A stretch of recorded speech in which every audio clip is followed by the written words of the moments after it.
Today, I'm going to talk to you about filters. No, not the ones you see in your Instagram feed. I'm talking about information filters.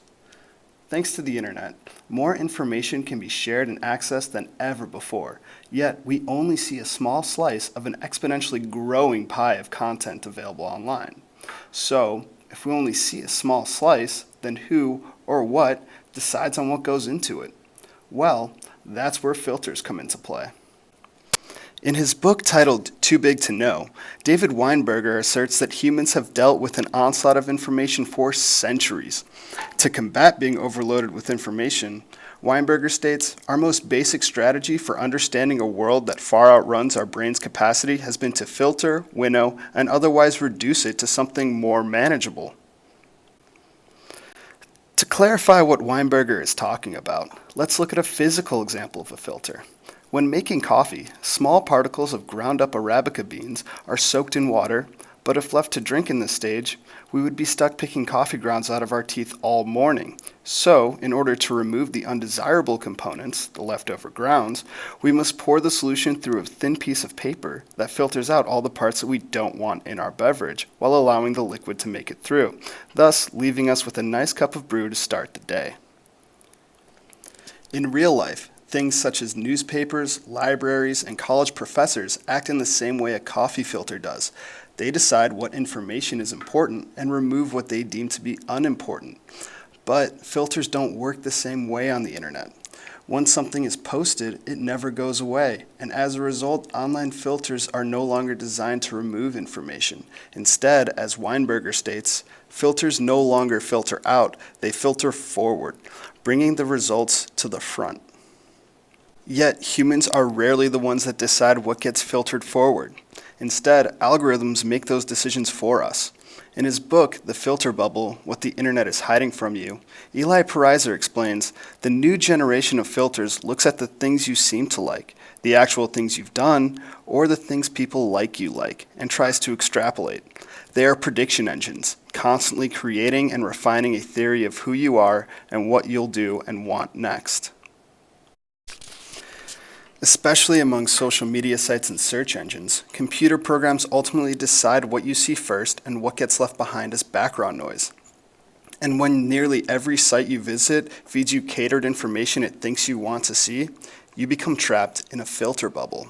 Pariser explains how this happens in his TED Talk aptly titled, Beware of Online Filter Bubbles.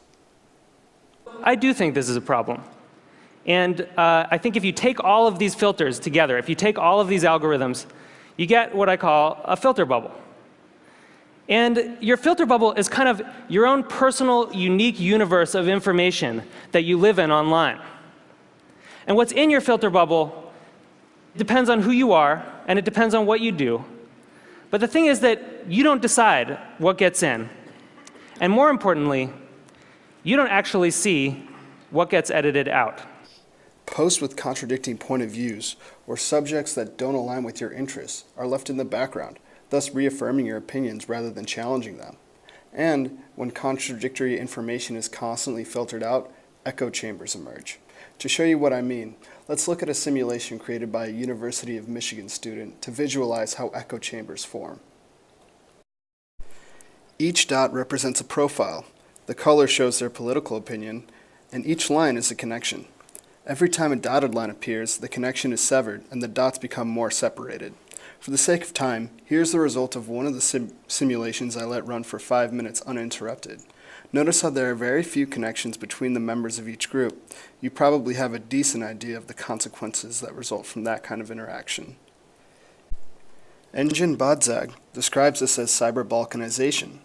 Cyber-balkanization, he states, refers to the idea of segregation of the internet into small political groups with similar perspectives to a degree that they show a narrow-minded approach to those with contradictory views. It is no surprise that even though we are more connected to each other than ever, there is still a massive political divide amongst the people, especially in the United States. So far, I've probably made it seem like algorithms were purposely designed to divide us. I can promise you this is not the case. Algorithms are not part of some intricate conspiracy theory to destroy humanity. In reality, they were designed with a simple purpose: to hold your attention, deliver you ads, gain clicks, and make money. Christian Sandvig, a college professor and active researcher in online algorithms, describes this as corrupt personalization. He says, with algorithmic culture, computers and algorithms are allowing a new level of real-time personalization and content selection on an individual basis that just wasn't possible before. But rather than use these tools to serve our authentic interests, we have built a system that often serves a commercial interest that is often at odds with our interests.